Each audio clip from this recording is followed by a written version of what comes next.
नमस्कार दोस्तों, alpine classes में आपका एक बार फिर से हार्दिक स्वागत है। हम लोग पढ़ रहे थे कोसेट के बारे में। कोसेट देखे थे क्या होता है, कैसे फाइंड करते हैं। अब हम अभी चलते हैं एक बहुत ही इंपॉर्टेंट थ्योरम की तरफ, लैग्रेंजे थ्योरम। लैग्रेंजे थ्योरम क्या कहता है कि किसी भी सबग्रुप का ऑर्डर उसके ग्रुप के ऑर्डर को डिवाइड करता है। आप चाहे तो इसे नोट कर सकते हैं, नोट कर सकते हैं आप।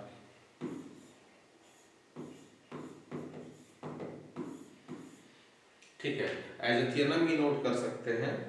ठीक, if G is finite group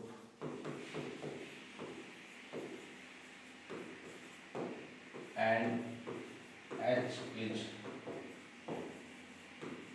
subgroup of G, then order of H divides order of G। ये डिवाइड्स का साइन है, डिवाइड करता है, डिवाइड्स का साइन है ना। वापस रिकॉल करा दिया इसी को। ये नोट क्या, इसको आप सबसे बड़ी थ्योरम है भाई, इसको आप नोट ना बोल के हटा लो, लैग्रेंजे थ्योरम ही कर लो आप इसको।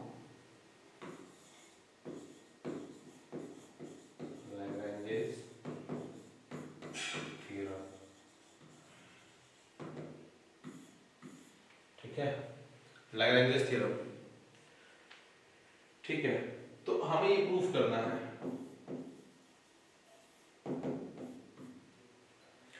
कि सबग्रुप का ऑर्डर ग्रुप के ऑर्डर को डिवाइड करता है अगर ग्रुप इज फाइनाइट ग्रुप। यहाँ पे वो फाइनाइट ग्रुप की बात कर रहा है। ठीक है, तो हमें इतना पता है कि G के हर एक एलिमेंट के लिए, G के हर एक एलिमेंट के लिए हम उसमें लेफ्ट या राइट कोसेट बना सकते हैं। अगर H एक सबग्रुप हो, G का हमने एक सबग्रुप H ले लिया, तो G के हर एक एलिमेंट के लिए हम लेफ्ट या राइट कोसेट बना सकते हैं। अब हो सकता है कि वो कोसेट्स सेम हो, दो ही पॉसिबिलिटी होती है, टोटली सेम हो जाए या टोटली डिफरेंट हो जाए। जैसे हम पिछली क्लास में देखे थे, ये Z था, Z प्लस था, ग्रुप होता है Z प्लस एडिशन के रिस्पेक्ट में। हमने इसका सब ग्रुप लिया, इस Z प्लस का सब ग्रुप ले लिया। फाइनाइट लेके चलते हैं आपको, फाइनाइट ग्रुप के लिए आप चेंज कर सकते हैं चाहे तो।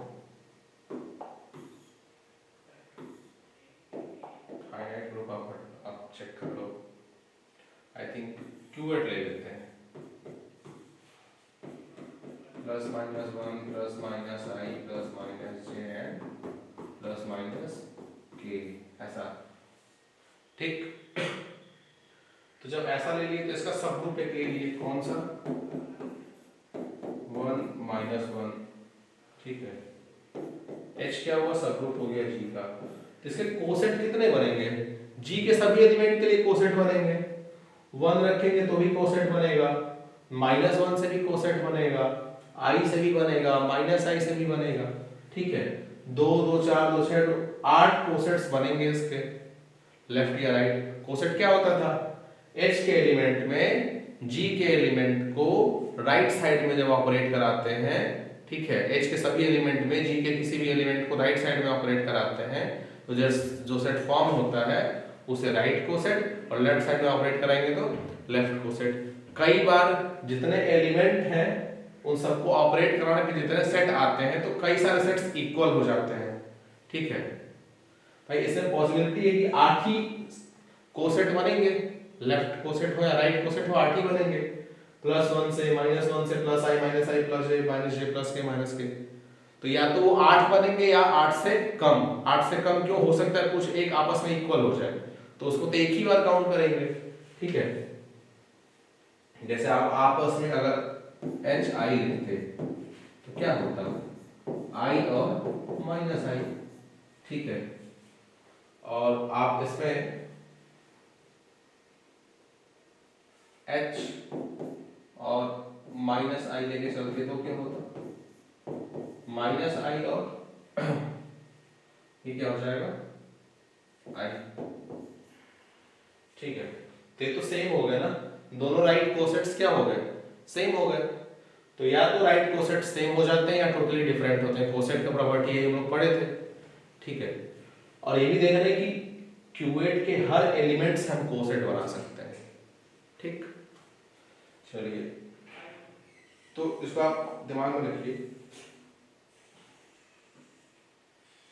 इसको आपको दिमाग में रखना है।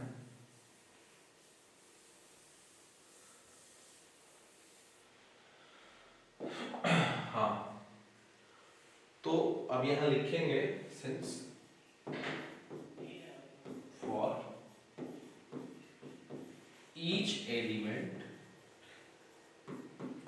A, simply A. Since for each element A belongs to G, we have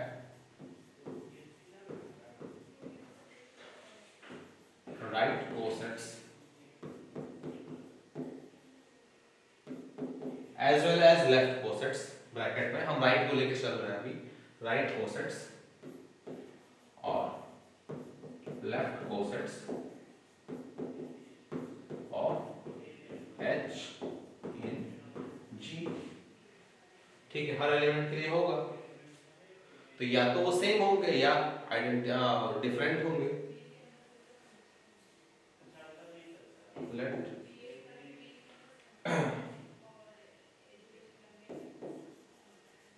there are T different cosets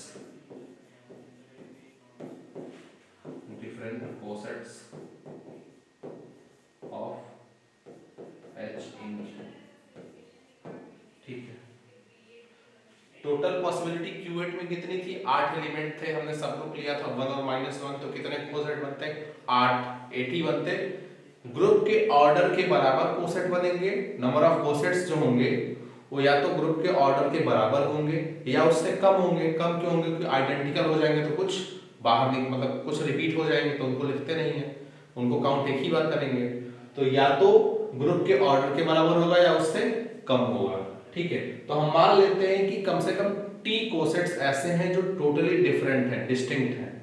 ठीक है, तो let there are t different cosets of H in G, या डिस्टिंक्ट, डिफरेंट से ज्यादा बढ़िया रहेगा, डिस्टिंक्ट लिखना, distinct.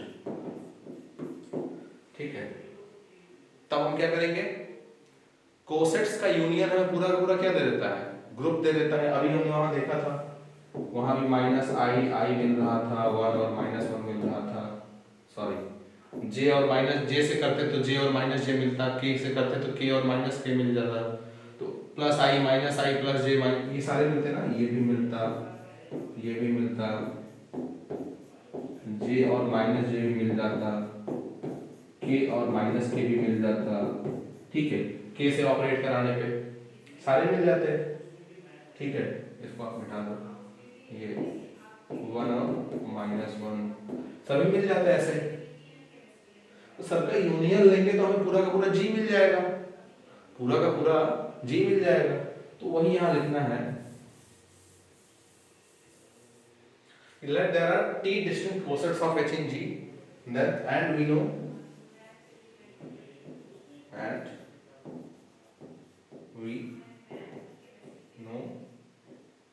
that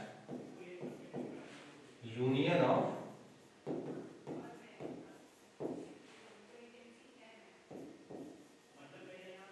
these cosets gives G, implies G हमारा क्या होगा, HA यूनियन HB या HA1 कर लेते हैं, HA2 कर लेते हैं, यूनियन HAT। इतने ही राइट कोसेट थे, टी डिस्टिंक्ट राइट कोसेट थे, तो तीन लिख दिया हमने। और किस किस से बने हैं, वेयर AIs belongs to, कहां से, G से। A का हर एलिमेंट कहां से बिलोंग कर रहा है, G से। ठीक है, सॉरी ये सारे के सारे A1 A2 AT कहां से बिलोंग करेंगे, G से बिलोंग करेंगे। कितने डिफरेंट डिस्टिंक्ट कोसेट बना लिए। अब order of G equal to order of HA1 plus order of HA2 plus order of HAT। ठीक है, ऐसा कुछ होगा। तो अब यहाँ पे हमें ये ध्यान देना है सब में कितने कितने एलिमेंट हैं, ये भी ध्यान देना है सब में कितने कितने एलिमेंट हैं। ठीक, तो ये देखिए जो ऑर्डर ऑफ HA1 होगा वही ऑर्डर ऑफ HA2 होगा, वही ऑर्डर ऑफ HAT होगा, क्योंकि किसी एलिमेंट से ऑपरेट कराने पे सब ग्रुप में नंबर ऑफ एलिमेंट थोड़ी बदल रहे हैं।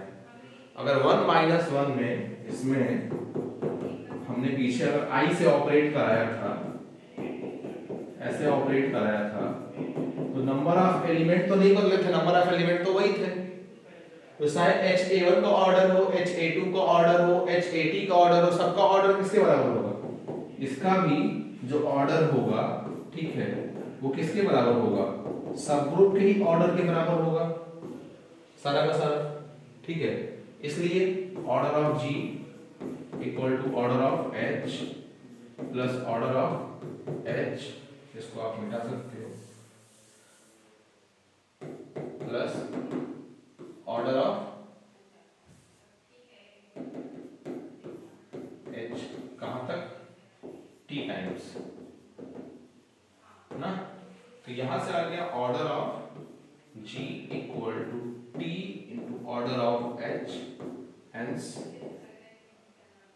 Order of H divides order of G। यही है हमारा लैग्रेंज थ्योरम। ठीक है, इसको आप ध्यान से नोट कर सकते हैं। ये टोटली हमारा लैग्रेंज थ्योरम है कि हमारा ग्रुप का ऑर्डर जो है सब ग्रुप के ऑर्डर से डिवाइड होता है, या सब ग्रुप का ऑर्डर ग्रुप के ऑर्डर को डिवाइड करता है। ठीक है, और किसके बराबर आता है? T के बराबर आता है। आप यहां लिख भी सकते हो T equal to order of G divides upon order of H, ऐसा। ठीक, इसमें एक बात ध्यान देने वाली है, लैग्रेंज थ्योरम फाइनाइट ग्रुप्स के लिए है। If G is finite then this holds. Second, यहाँ पे सब ग्रुप का ऑर्डर ग्रुप के ऑर्डर को डिवाइड करता है।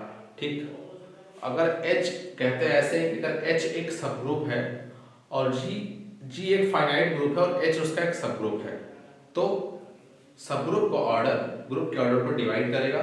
कन्वर्स नहीं बोल सकते कि अगर किसी भी G के किसी भी सेट का ऑर्डर G के ऑर्डर को डिवाइड कर रहा है तो वो उसका सब ग्रुप हो जाएगा, ऐसा नहीं। जैसे Q8 को ही हम उठाएं, अगर Q8 इसमें plus minus 1 plus minus I plus minus J and plus minus K। ठीक है, अब आप देखो H को देखो, H क्या है? हम H को हमने ले लिया I और माइनस I। ठीक है, let here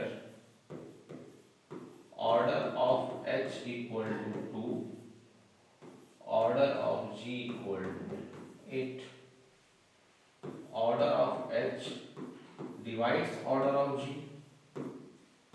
also, but H is not a subgroup.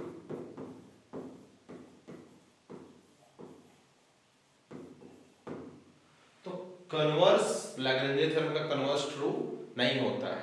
ऐसा नहीं है कि अगर किसी ग्रुप के ऑर्डर को उसी ग्रुप का कोई सबसेट अगर डिवाइड कर रहा हो, ठीक है, उसी सबसेट का कार्डिनलिटी डिवाइड कर रहा हो तो वो सबसेट सब ग्रुप हो जाएगा।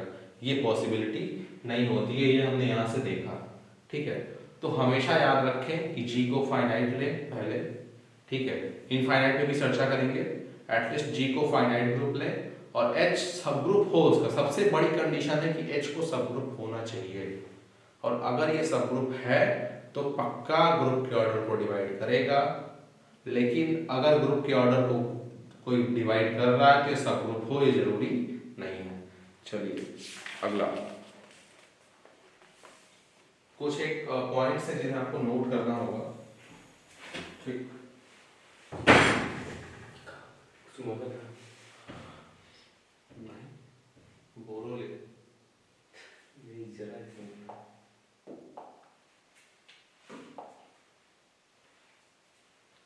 कुछ एक पॉइंट्स हैं हमारे पास,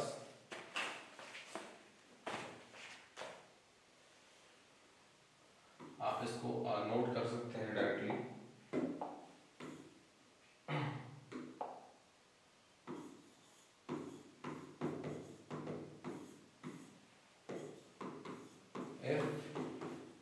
H is subgroup of G, यदि H जो है G का सबग्रुप हो जाता है, देन क्या हम एंड लिख सकते हो, and HA equal to H, इसका लेफ्ट कोसेट उस सबग्रुप के बराबर हो जाता है, then we say that A belongs to H। अगर H हमारा G का सबग्रुप है और उसका लेफ्ट कोसेट राइट कोसेट या लेफ्ट कोसेट जो भी हो उस सबग्रुप के बराबर हो जाए तो हम क्या कहेंगे कि वो कहाँ बिलोंग कर रहा है, H में बिलोंग कर रहा है। सिंपल एग्जांपल है आइडेंटिटी, ठीक है, और वही एग्जांपल 1 और -1, ठीक है, H इक्वल टू, ठीक, आप चेक कर लो, अगर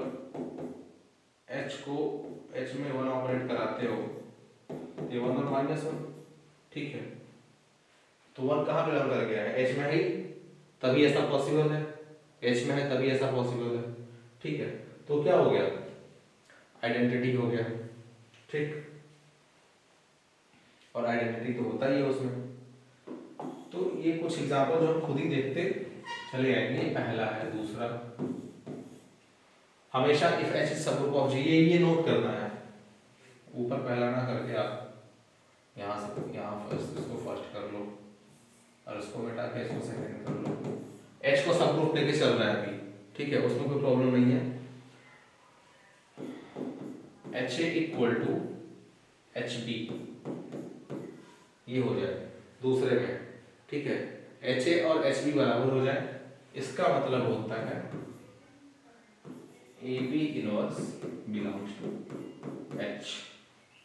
और ये कैसे हुआ भाई, HA इक्वल टू HB, तो आप यहाँ A इनवर्स या B इनवर्स अप्लाई करेंगे इधर साइड में, जैसे अभी आप HAB inverse equal to HBB inverse इधर, और ये हो जाएगा आइडेंटिटी, तो HAB inverse equal to HE, ठीक है, और आइडेंटिटी ऑपरेट कराएंगे आप H के किसी भी एलिमेंट पे तो H के ही एलिमेंट मिल जाएंगे, मतलब पूरा का पूरा सेट H ही मिल जाएगा, तो क्या हो जाएगा, H हो जाएगा, तो HAB इनवर्स ये क्या दे दिया, H दे दिया।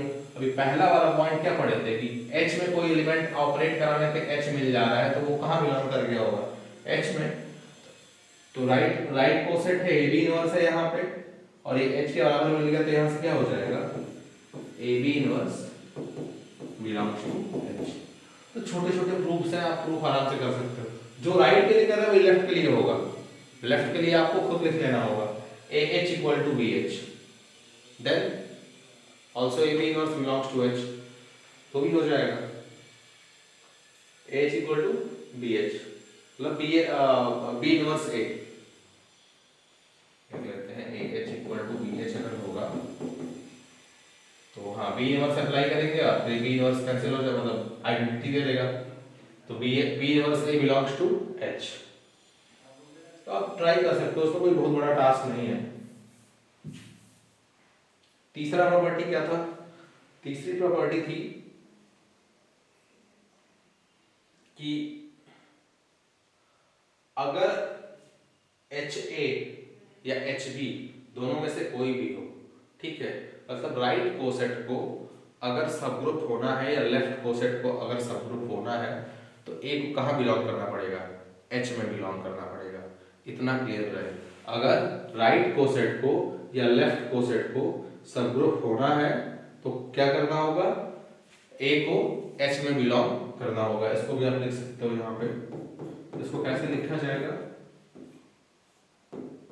एफ एच ए और a H is subgroup of G, या इफ हटा दो, यहां लगा दो if a belongs to H. Left या राइट कोसेट को जी का सबग्रुप होने के लिए उस एलिमेंट को कहां बिलोंग करना पड़ेगा? एच में। जी में तो बिलोंग कर ही रहा था, लेकिन उसको टोटली अब एच में बिलोंग करना पड़ेगा, तब हो जाके सबग्रुप होगा। तो ये चीजें सबग्रुप पहचानने के भी तरीके, लेफ्ट कोसेट राइट कोसेट दे दिया, तब सबग्रुप कैसे पहचानेंगे? हम चेक करेंगे कि जिस एलिमेंट से ऑपरेट कराए हैं क्या वो एच में बिलोंग कर रहा है, अगर हाँ तो फिर वो सबग्रुप होगा, अदरवाइज नहीं होगा। जैसे वापिस से वही एग्जांपल 1 और -1, ठीक। अब h में अगर 1 ऑपरेट कराएंगे तो हमें 1 -1 मिलेगा, -1 ऑपरेट कराएंगे तो हमें 1 -1 मिलेगा, लेकिन i ऑपरेट करा देंगे, अगर h में i ऑपरेट करा देंगे तो हमें मिल जाएगा क्या? i और -i। अब ये सबग्रुप नहीं हुआ, ठीक है। तो सबग्रुप बनने के लिए कंडीशन क्या है? वो एलिमेंट कहां से होने चाहिए? h से ही होने चाहिए, अदरवाइज नहीं होगा, ठीक। तो ये बहुत बहुत इंपॉर्टेंट थ्योरम है, बहुत बड़ा पॉइंट ये ध्यान देना है आपको। सबग्रुप, ठीक है, नॉट अ सबग्रुप। क्यों?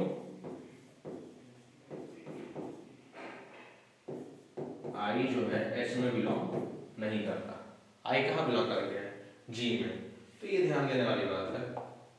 आप इसको यहां से ऐसे छोटा अमीबा ये बना सकते हो नोट करने के लिए, ये पूरा, ठीक। ये मैंने आपको इसका प्रूफ करा दिया है, ठीक है। ये एग्जांपल दे दिए हैं कई सारे, कुछ सारे, ठीक है। तो ये बात रही कोसेट्स के बारे में, ठीक है। अब आगे हम लोग चलेंगे, थोड़ा बहुत और देखेंगे कि इंडेक्स क्या होता है। तो इंडेक्स वही होता है जो ग्रुप का ऑर्डर जब सबग्रुप के ऑर्डर से डिवाइड होता है तो जो रिजल्ट आता है वही हमारा क्या होता है? इंडेक्स होता है। जब भी ग्रुप का ऑर्डर सबग्रुप के ऑर्डर से डिवाइड होता है तो जो रिजल्ट आता है वही हमारा क्या आएगा? इंडेक्स आएगा। तो वहां पे टी क्या होगा? इंडेक्स होगा, ठीक है। तो इंडेक्स को दिखाने के लिए हमेशा ऐसे दिखाते हैं,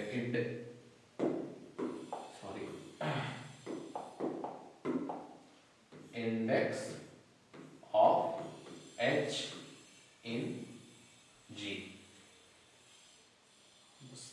थोड़ी देर index of H in G क्या होगा हमारा? हमेशा order of G when divided by order of h, then this gives index of h in g, okay. अब यहां देखने के लिए हमें आगे क्या करना होगा? जैसे कोई एग्जांपल लेके चलते हैं, क्यूएट का एग्जांपल लेके चलते हैं। तो क्यूएट में हमने देखा था कि 8 एलिमेंट थे और सबग्रुप ले लिया था 1, -1। तो क्यूएट का ऑर्डर हो गया था 8 और सबग्रुप का ऑर्डर हो गया था 2। तो डिवाइड किया था तो इंडेक्स हमारा क्या आएगा? 4 आएगा इंडेक्स, ठीक है। तो कुछ एग्जांपल्स ऐसे भी हैं जहां ग्रुप इनफाइनाइट होता है, ठीक है, पर इंडेक्स फाइनाइट आ जाता है। यहां इस केस में तो फाइनाइट ही आना है क्योंकि जी फाइनाइट है। अब फाइनाइट में अगर कोई नंबर डिवाइड हो रहा है तो ऑब्वियसली आंसर क्या आएगा? फाइनाइट होगा। तो हम लिख लेते हैं also if G is finite then index is also finite. ये तो वैसे भी ऑब्वियस है। सेकंड, ये पहला पॉइंट है। दूसरा point, if index is finite, index is finite doesn't mean, ये इसको हटा देते हैं। इंडेक्स इज फाइनाइट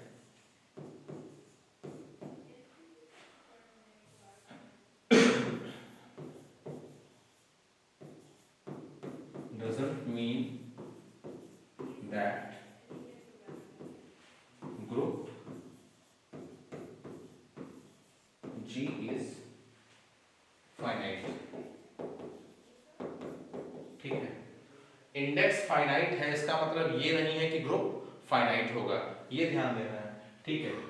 हमेशा दो सीधा और कन्वर्स दोनों सोचेंगे।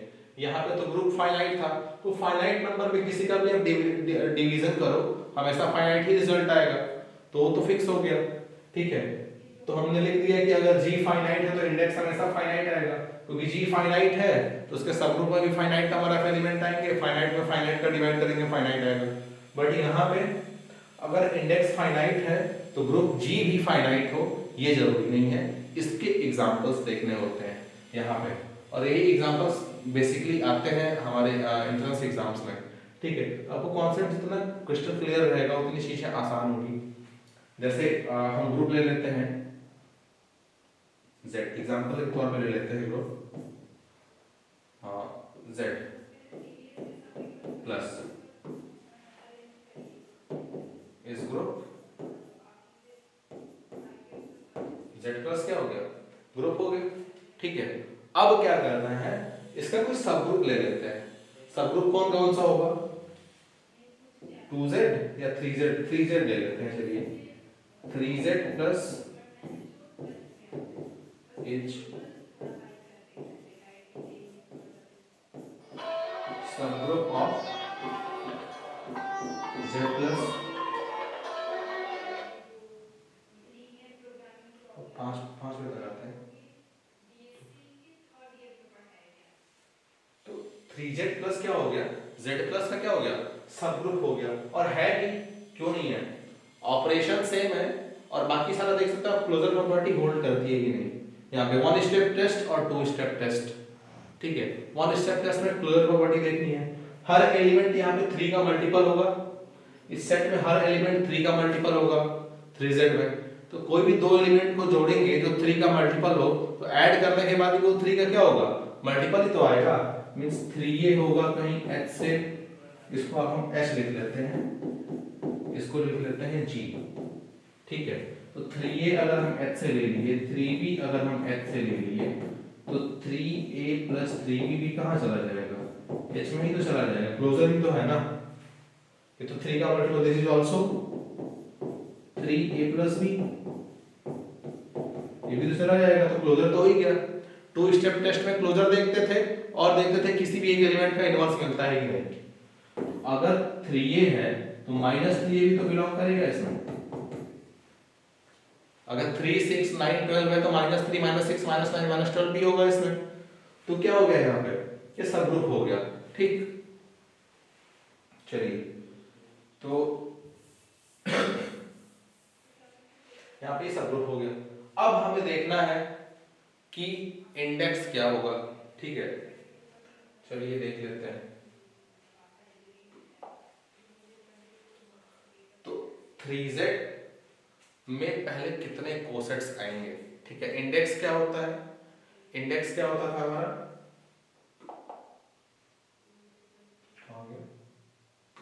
ये इंडेक्स होता था वो रिजल्ट T जो ग्रुप के ऑर्डर को सब ग्रुप के ऑर्डर से डिवाइड करने पे मिलता है।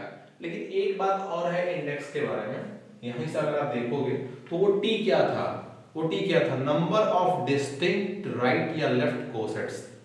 T हमारे क्या हुआ करते थे, नंबर ऑफ डिस्टिंक्ट राइट या लेफ्ट कोसेट्स। तो आप अगर यहां पे देखो सेकंड में हमने T को लिखा हुआ था, कहां गया ये, let there are T distinct cosets of H in G। T distinct coset, अलग अलग कोसेट्स है G में, H के G में, तो वो उसे कहते थे T, number of distinct coset, ठीक है। अलग बात है वो T यहां भी आया, फाइनली वो T यहां भी आया,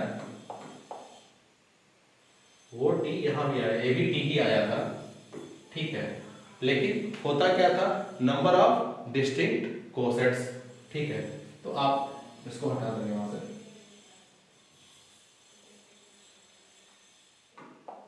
आगे index is also defined by number of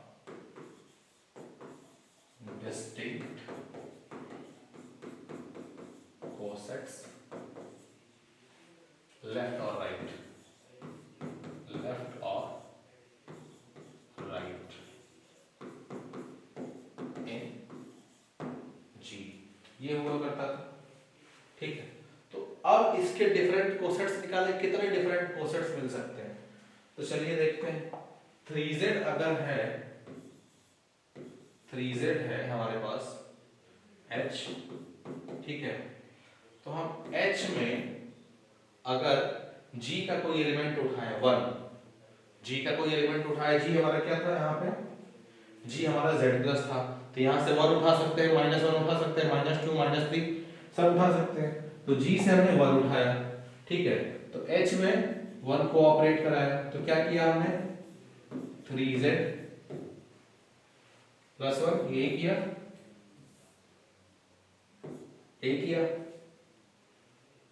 h में 2 को ऑपरेट कराया, तो क्या किया 3z प्लस 2। ठीक है, h में 3 को ऑपरेट कराया, तो क्या किया 3z प्लस 3। ठीक है, ये थोड़ा सा 3z प्लस 3, तो इसमें कौन कौन से एलिमेंट आ जाएंगे, 0 पुट करेंगे, 0 तो रहेगा ही। ठीक है, 3 के मल्टीपल मींस -3 प्लस 1, इधर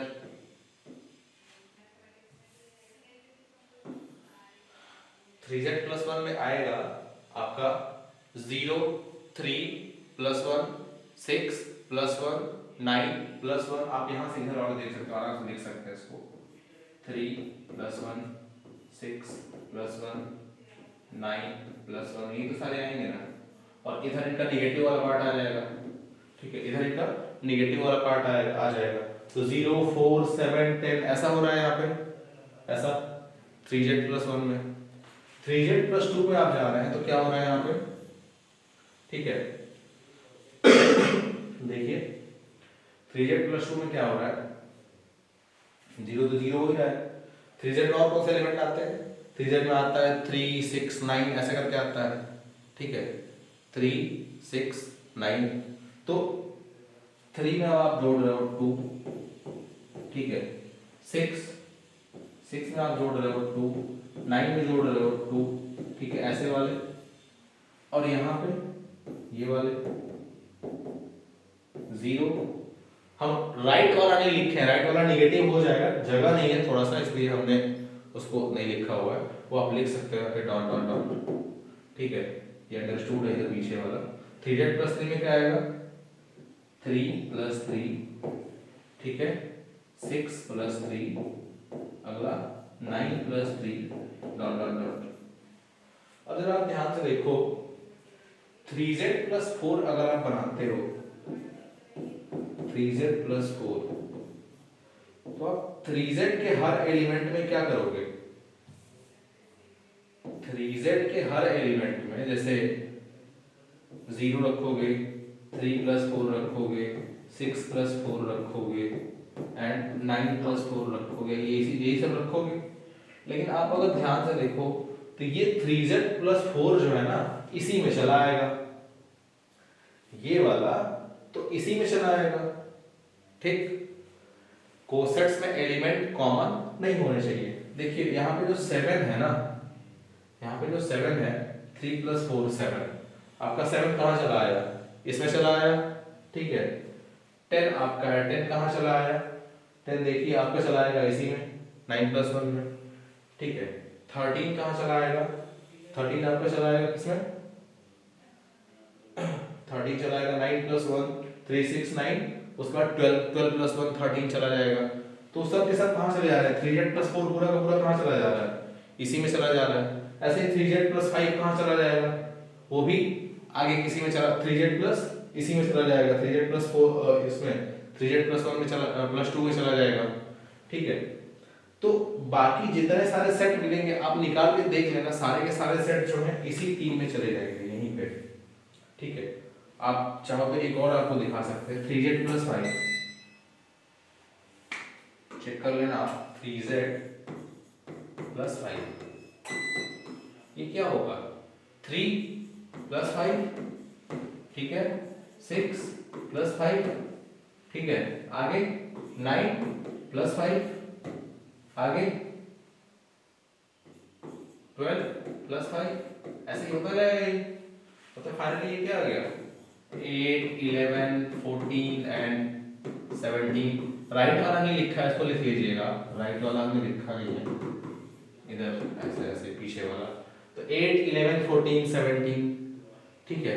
आप 8 है, इसको आप क्या लिख सकते हो, ये 6 प्लस 2 है, ठीक है, आप देखो तो 6 प्लस 2 है ये, और ये क्या है 9 प्लस 2 है, ये क्या है भाई ये 6 प्लस 2 है ना, ये क्या है 9 प्लस 2 है, ये क्या है 12 प्लस 2 है, ठीक है। 3, 6 प्लस 2, 9 प्लस 2, 12 प्लस 2, ये क्या है 15 प्लस 2। तो ये 3z का तो एलिमेंट है, ये भी 3z का एलिमेंट है, ये भी 3z का एलिमेंट है, ये भी 3z का एलिमेंट है।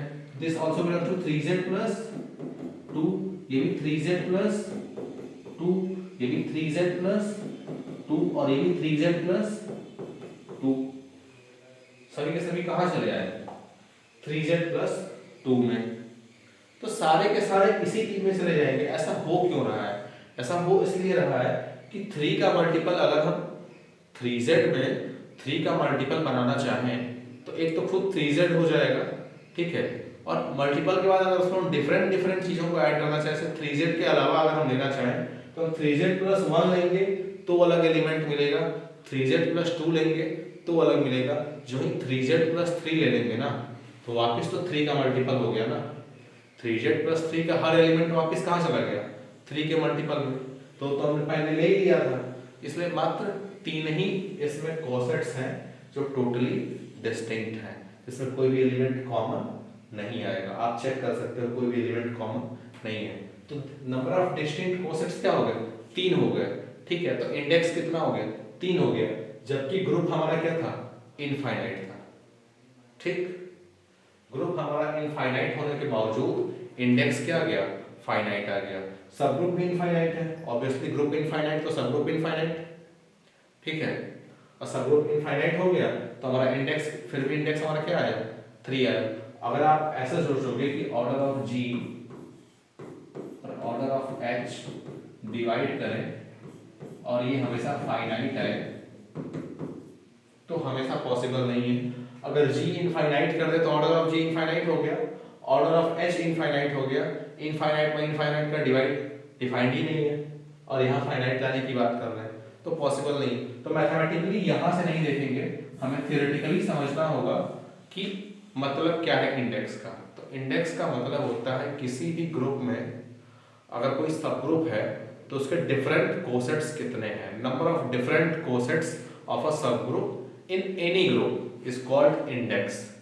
अब हम फाइनाइट पे काम कर रहे थे, अभी हम इनफाइनाइट ग्रुप पे भी आ गए। तो ये एक जनरल थियरी होगी सबके लिए, index is the number in the sub group of a any group with different number of cossets, ठीक है। लैपटॉप दिख रहा है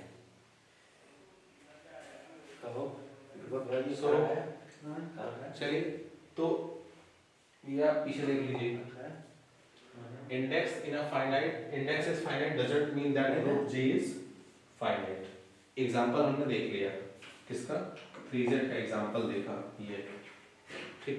इसके अलावा कोई अगर हम 3z भी लेंगे तो क्या होगा 3, 6, 9 वही सारा आएगा, 3 आएगा 6 आएगा 9 आएगा जो भी, तो 3 ही आएंगे उसमें। और 3, 6, 9 तो इसमें भी आ जाएगा ना। z को 0 पुट करिए, ठीक है, z से 0 लीजिए और ऑटोमेटिकली 3 आ जाएगा, ठीक है। यहाँ पे 3z प्लस 3, हम 0 कहाँ लिख दिए इसमें, 0 तो होगा ही नहीं ना, 0 रखेंगे तो 0 होगा ही नहीं, 0 नहीं रखना चाहिए था, सॉरी। यहाँ पे इसको हमें मिटाना होगा, ये हटाना होगा, ये हटाना होगा, क्योंकि z को 0, अगर z से 0 उठाते हैं तो हमेशा 2 मिलेगा हमको, तो यहाँ 2 रखना चाहिए था हमें,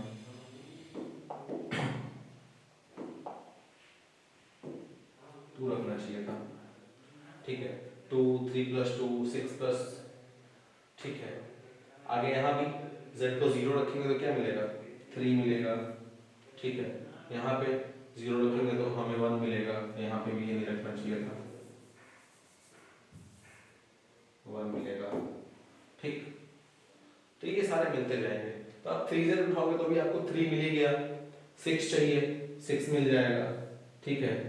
कहाँ पे, यहाँ पे 9 चाहिए आपको 9 मिल जाएगा, 12 चाहिए आपको 12 मिल जाएगा। तो ये भी कहाँ चला आया, इसी में, ये भी घूम करके कहाँ चला आया, इसी में चला आया। तो हमारे पास 3 ही डिफरेंट कोसेट्स हैं, तो इंडेक्स हमारा क्या हो गया 3 हो गया। तो ये चीज रही है। तो इंडेक्स को बेहतर समझना, आपको बेहतर तरीके से समझना होगा, ठीक। उसमें कोई भी इफ और बट नहीं होना चाहिए। चलिए, तो अब एक एग्जांपल हम और लिख लें। अगर जैसे कि अगर हम एग्जांपल लेते हैं रियल नंबर मल्टीप्लिकेशन ग्रुप का एग्जांपल ले लेते हैं। जैसे ये ले लेते हैं,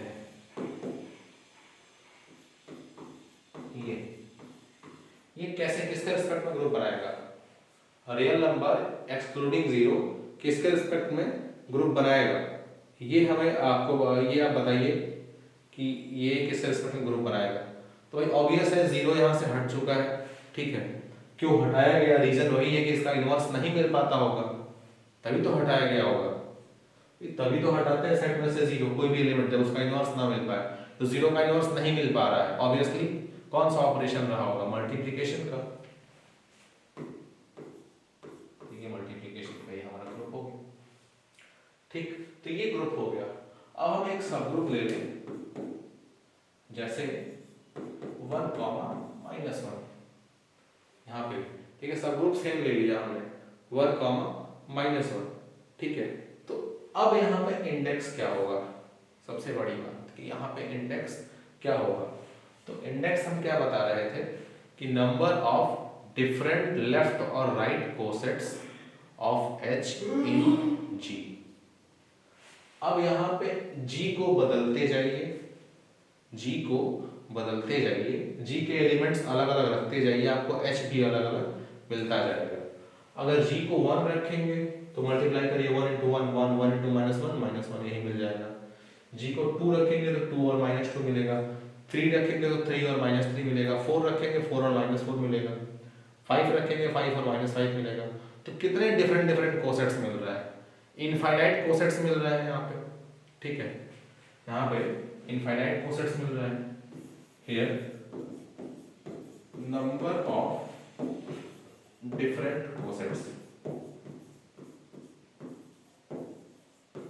कोसेट्स आर इनफाइनाइट। कैसे आप चेक कर सकते हो, H1 ले लो तो आपको 1 और -1, H2 ले लो तो आपको 2 और -2, H3 ले लो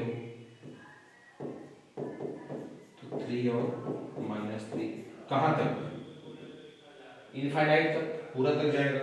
हाँ, -1 लोगे तो भी आपको यही सेट मिलेगा, -2 लोगे तो यही सेट मिलेगा, -3 लोगे तो यही सेट मिलेगा, ठीक है। लेकिन फिर भी तो इनफाइनाइट हो गया ना, फिर भी तो इनफाइनाइट हो गया।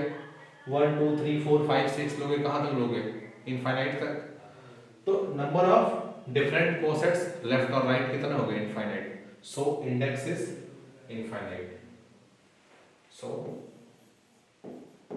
Index of H in G is infinite। दो एग्जाम्पल मिले, ठीक है। तो यहां से क्या कह सकते हैं कि हमारा G अगर इनफाइनाइट हो गया और कोई उसका सब ग्रुप फाइनाइट मिल गया तो भी इंडेक्स इनफाइनाइट हो सकता है, ठीक है।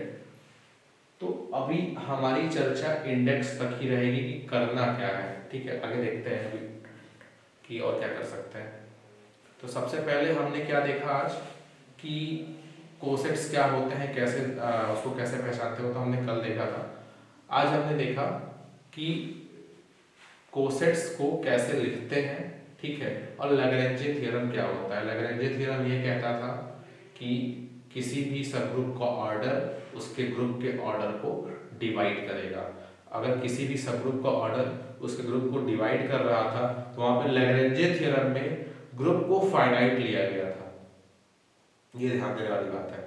Means for any finite group G, if there exists a subgroup H of G, then order of H divides order of G, and then that result is called index of H in G। ठीक है, वो हमारा index हुआ करता था। लेकिन हमने आगे और सारे रिजल्ट्स देखे और सारी जब हमने ग्रुप्स बदले, सेट्स बदले, तो हमें दिखा कि इंडेक्स फाइनाइट हो ये जरूरी नहीं है, इंडेक्स इनफाइनाइट भी हो सकता है। ठीक है, तो अब इंडेक्स इनफाइनाइट हो सकता है, तो वो कौन सी केस थी? वो केस थी जब हमने ग्रुप को लिया था इनफाइनाइट और उसका सबग्रुप एक फाइनाइट सबग्रुप ले लिया था। ठीक है, और वहां पे अलग अलग एलिमेंट्स से ऑपरेट कराते गए, हमें अलग अलग लेफ्ट या राइट कोसेट मिलते गए। कितने? इनफाइनाइट। तो हमने कहा था कि इंडेक्स हमारा क्या हो गया? इनफाइनाइट। इंडेक्स फाइनाइट दो केस में हो रहा था। कब? पहला केस तो ग्रुप ही फाइनाइट हो, जब ग्रुप फाइनाइट तो ग्रुप का ऑर्डर फाइनाइट, तो उसके सबग्रुप को भी ऑर्डर फाइनाइट, और फाइनाइट में फाइनाइट डिवाइड करेंगे फाइनाइट ही आएगा। दूसरा केस में क्या हुआ था कि हमने ग्रुप को ले लिया था इनफाइनाइट, ग्रुप को ले लिया था इनफाइनाइट, ये वाला। ठीक है, ग्रुप को ले लिया था इनफाइनाइट। ठीक, और हमारा सबग्रुप भी क्या था? इनफाइनाइट टाइप का सबग्रुप था। तो हमने यहाँ क्या देखा कि यहाँ इंडेक्स 3 आ रहा है। क्यों? क्योंकि तब हमने नंबर ऑफ डिफरेंट लेफ्ट या राइट कोसेट काउंट किया। तो हमारा प्राइमरी प्रोस्पेक्टिव है ये चेक करना कि डिस्टिंक्ट लेफ्ट या राइट कोसेट है कि नहीं। प्राइमरी प्रोस्पेक्टिव ये नहीं है कि G में order of G order H को डिवाइड कर दे। ठीक है, वो तो ठीक है, वो तो करेंगे जब G फाइनाइट रहेगा तो। ठीक है, लेकिन हम इससे सब कुछ कंक्लूड करें ये गलत हो जाएगा। ठीक, तो बेसिक आइडिया हमारा ये होना चाहिए कि कोसेट होता क्या और कितने number of different cosets exist कर रहे हैं, वो दिमाग में रहे हमेशा हमेशा। जब भी सिंपल ग्रुप्स आपको छोटे छोटे ग्रुप्स मिले तो उतना दिमाग में रहना चाहिए। जैसे जेड के केस में क्लियर होना चाहिए कि 3 का मल्टीपल एक लेंगे, 3 का मल्टीपल में 1 ऐड करेंगे, 3 का मल्टीपल में 2 ऐड करेंगे, और 3 के मल्टीपल में 3 ऐड करेंगे तो वापस वो 3 का मल्टीपल बन जा रहा है। तो 3 ही पॉसिबिलिटी है कि डिफरेंट कोसेट्स हमारे बन पाए। तो ये हमें काउंट करने आना चाहिए हमेशा। Index is number of different left और right cosets of H in G। ठीक है, उसी केस में हमने आगे देखा कि G को इनफाइनाइट कर दिया और H को फाइनाइट कर दिया, तो वहां इंडेक्स इनफाइनाइट भी आ गया। तो अगर कोई पूछे कि जो इंडेक्स है, नंबर ऑफ इंडेक्स, वो क्या हमेशा फाइनाइट आता है या हमेशा इनफाइनाइट आता है, तो हमारा आंसर होना चाहिए नहीं। फाइनाइट और इनफाइनाइट की केसेस अलग हैं। अगर ग्रुप हमारा फाइनाइट है और H उसका सबग्रुप है तब तो इंडेक्स फाइनाइट आएगा, अदरवाइज हम कुछ भी नहीं कह सकते। फाइनाइट भी आ सकता है और इनफाइनाइट भी आ सकता है, डिपेंड करता है कि उसमें नंबर ऑफ कोसेट्स, लेफ्ट और राइट कोसेट्स, डिस्टिंक्ट लेफ्ट और राइट कोसेट्स कितने कितने हैं। ठीक है, तो ये चीजें हैं। आगे आपको काम करना है सेंट्रलाइजर और नॉर्मलाइजर पे। ठीक है, अभी तक हमने क्या पढ़ा था? सेंटर ऑफ अ ग्रुप पढ़ा था। ठीक है, नॉर्मलाइजर ऑफ अ या सेंट्रलाइजर ऑफ अ एलिमेंट पढ़ा था। सेंटर ऑफ ग्रुप, नॉर्मलाइजर या सेंट्रलाइजर ऑफ एलिमेंट। अब हम पढ़ेंगे centralizer of a set that is subgroup and normalizer of the subgroup, ये दोनों पढ़ेंगे। ठीक है, इसके बाद हमारा स्टार्ट होगा साइक्लिक ग्रुप। ठीक, फिर हम करेंगे MCQ। चलिए तो इसमें प्रैक्टिस करिए। ठीक है, कई सारे एग्जांपल्स आपको मिल जाएंगे, आपकी किताबों में दिए होंगे। ठीक है, नहीं तो आप इसके लिए खन्ना मामले की जो बुक बताया तो उसको आप फॉलो कर सकते हो। प्रॉब्लम्स लगाने पड़ेंगे आपको। थियरी आपकी बेसिक कॉन्सेप्ट पूरा क्लियर होना चाहिए, तभी आगे जाके आप इसमें अच्छा वर्क कर सकते हैं। फिर मिलते हैं।